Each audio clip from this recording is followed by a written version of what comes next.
안녕하세요, 킨스드림입니다. 다시 시작합니다. 내 인생 다시 한번 찬란하게 두 번째 이야기를 읽어보도록 하겠습니다. 성공의 반대말은 실패가 아니라 포기. 내가 결과물들을 쭉 늘어놓으니 사람들은 대단하게만 생각한다. 하지만 진짜 하고 싶은 말은 이것이다. 나는 한 번 성공하기 위해 수도 없이 넘어졌다. 어떤 것 하나라도 쉽게 얻은 적이 없다. 늘 그렇지만 하나님은 내게 쉽게 주신 것이 하나도 없다. 가까운 길도 돌아가게 하셨다. 그래서 나는 인생에서 중요하다고 생각하는 것은 늘 늦게 시작했다.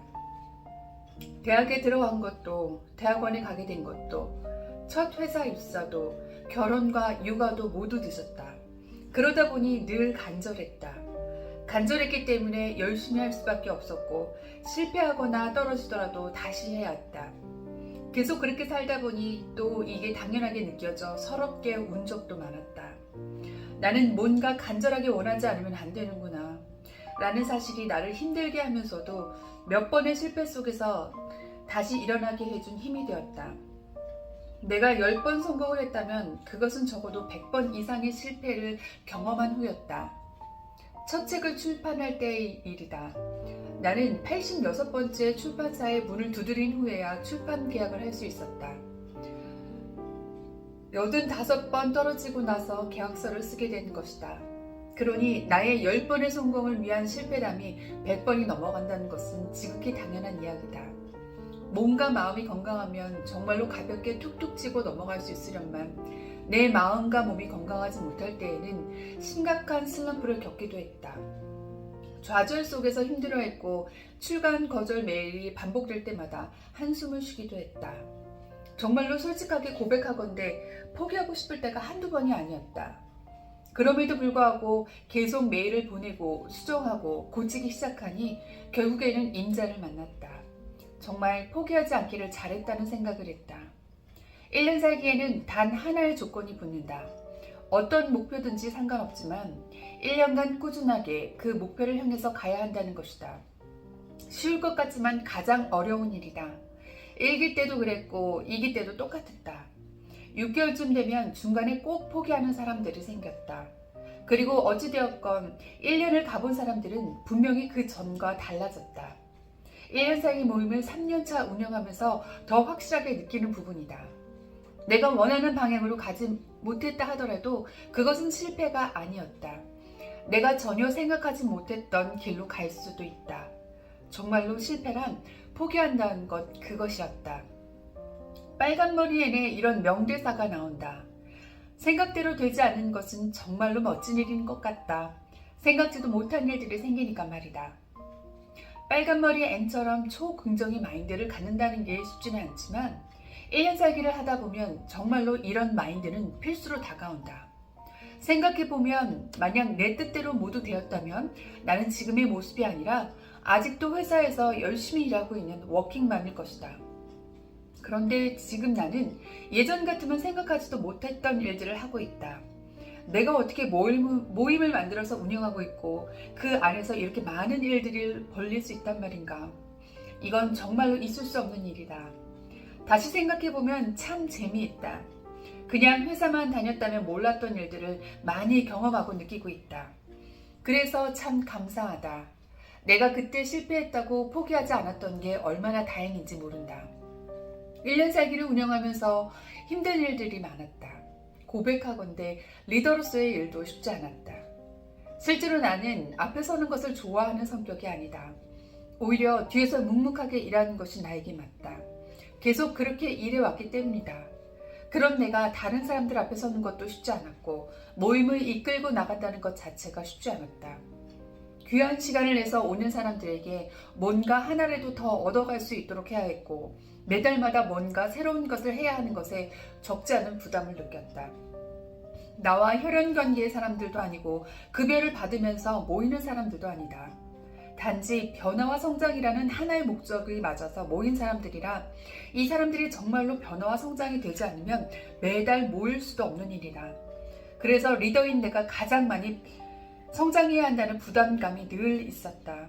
나부터 눈에 띄는 변화가 있어야 함께하는 사람에게도 좋은 영향을 줄 텐데 나도 그러지 못할 때가 많아서 스스로 지치기도 했다. 정말로 포기하고 싶을 때도 있었다. 아마 작년 12월이 가장 힘들었던 시기였을 것이다. 그때 나는 신기한 경험을 했다. 내가 다니는 교회에 작은 카페가 있는데 그곳에는 사람들이 기증한 책들이 있다. 딸 아이를 기다리면서 어떤 책들이 있는지 보고 있었다. 그리고 그 중에 관심이 가는 책을 빌려왔다.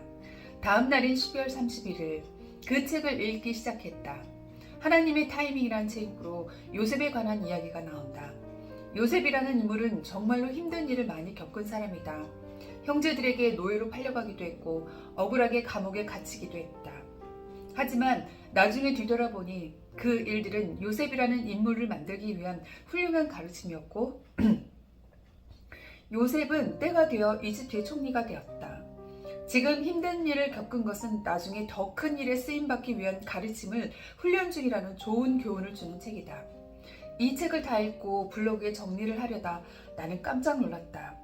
책의 뒷면지에 나에게 보내는 누군가의 편지가 있었다. 투 연하자매로 시작되는 그 글은 9년 전 누군가가 내게 쓴 것이었다. 그때 나는 잠실에 있는 교회에 다니고 있었는데 어떤 분이 내게 선물로 주셨고 나는 그 책을 다 읽고 누군가에게 빌려준 것 같은데 그 책이 돌고 돌아 9년 후 내가 다니는 종로에 있는 작은 교회 카페에서 발견된 것이다. 그때 정말로 심적으로 너무 힘들어서 모든 것을 다 포기하려고 했을 때였다. 그러다가 이 책을 발견하게 되고 우연히 읽게 된 것이다. 우연이라면 우연이라고 할 수 있지만 나는 신앙이 있는 사람으로서 이것을 우연이라고 생각하지 않는다. 내가 포기하지 말아야 할 필연의 이유로 받아들였고 1년 살기라는 모임을 포기하지 않고 끝까지 함께 하게 된 것이다. 나는 1년 살기를 통해 아직 성공이라고는 말할 수 없지만 많은 발전을 했다.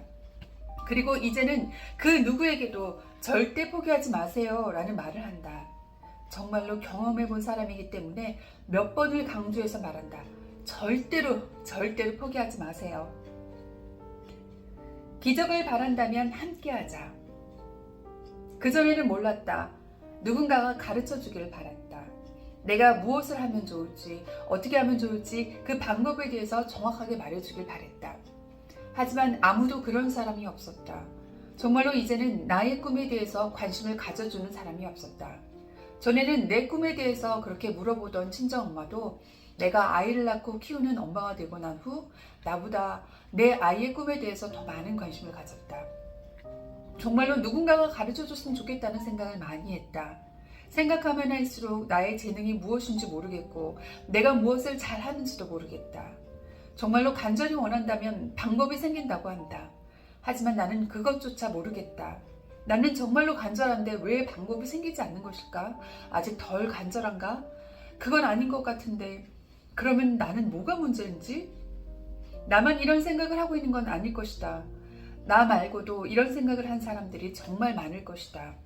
그때 나는 함께하는 방법을 생각했다. 도저히 혼자서 못하겠으니 함께하다 보면 그래도 뭔가 시너지 효과를 만들어낼 수 있지 않을까? 그래서 1년 살기라는 모임을 만들었고 사람들을 모았고 나의 인생을 되돌아보며 나를 알아가기 시작했다. 앞뒤가 막막했지만 그래도 일을 찾기 위해 뛰기 시작했다. 관련 책도 많이 읽고 엉뚱한 곳에 삽질도 많이 했다. 그러다가 1년 살기 모임에서 누군가가 나에게 이렇게 말해주었다. 퀸스님은 사람들 앞에서 말하는 것을 잘하는 것 같은데 지금 하고 있는 것들을 일로 한번 만들어보는 건 어때요? 그리고 1년 일을 한번 만들어보는 것도 좋을 것 같아요. 제가요? 그럴 리가요. 그런데 웃긴 건 지금 나는 그때 그분이 추천해주신 일을 하고 있다. 나는 나를 찾는 과정에서 나와 같은 경력단절 여성들에 대해 관심이 많다는 것을 알게 되었고 그런 여성들에게 조금이나마 도움이 되고 내 삶 자체가 좋은 표본이 되었으면 좋겠다는 마음에 여러 도전들을 하고 실패도 하면서 그런 내용을 1년 살기 멤버들과 블로그에 공유하고 있다. 그때 누군가가 내게 이런 조언을 해주지 않았다면 나는 아직도 엉뚱한 곳에서 삽질을 하고 있을지도 모르겠다. 한 달에 한 번 만남이지만 어쩌면 나의 상황을 가장 잘 알아주는 친구로서, 선배로서 혹은 언니 동생으로서의 조언이 나를 이 길로 가게끔 만든 것이다. 또 다른 예를 들면 지금까지 나는 수많은 목표들을 세우고 그것들을 하나씩 지워가면서 나의 일들을 만들어갔다. 그런데 매번 실패하는 목표가 있다. 바로 여자들의 평생 숙제인 다이어트다. 먹는 것을 유독 좋아하고 먹는 것을 큰 기쁨으로 여기고 스트레스도 먹는 것으로 해결한다. 그러다 보니 체중이 무섭게 늘어난다. 예쁜 몸매는 둘째치고 확실히 건강에도 좋지 않다. 많이 먹고 즐겁게 먹는 시간을 갖기 위해 운동을 해야겠다는 생각을 하지만 바쁘다는 핑계로 운동도 하지 못하고 지낸다. 올해 1월에 멤버들과 함께 비전보드를 만들어 공유했다. 모든 멤버가 여자들이라 그 안에는 교집합이 꽤 많았다. 그중 하나가 다이어트다. 대부분의 멤버가 예쁜 몸을 만들길 원했다. 그래서 내가 제안했다. 건강한 몸을 만들어서 올 6월 말에 다 같이 바디 프로필을 찍어봅시다. 꼭 복근이 있어야 하는 것은 아니다. 애플힙의 11자 복근을 갖추신다면 좋겠지만 그런 허망한 꿈은 꾸지 않는 게 정신 건강에 좋다. 그래서 건강한 몸을 가진 건강한 엄마가 건강한 육아를 한다라는 컨셉으로 해서 바디 프로필을 아이들과 함께 찍기로 했다. 1월부터 시작해서 6월 29일 토요일에 무조건 찍는 것이다.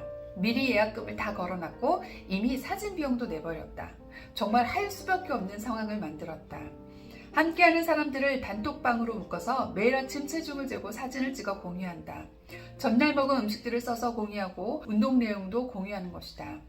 1, 2월에는 시기적으로 무방비 상태였다. 매일 체중계 사진만 올려놓고 몸무게 빼는 게 힘드네요. 진짜 어려워요 하던 사람들이 3, 4월이 되니 조금씩 달라진 모습을 보였다. 체중이 비슷한 사람들끼리 원하는 몸무게의 진입을 위해 커피 쿠폰을 걸고 뛰기도 한다. 5,000원의 행복으로 우리는 행복하게 다이어트도 하고 운동도 한다. 매일 내 몸무게뿐만 아니라 다른 사람들의 몸무게도 관리해준다. 내 마음처럼 되지 않는 건 육아와 체중이라는 것을 깨달으며 그 어려운 일을 우리는 함께 즐거운 마음으로 해내간다. 그렇게 6kg를 뺐다. 그리고 6월 29일 우리는 원하는 몸을 만들어서 사진을 찍었다.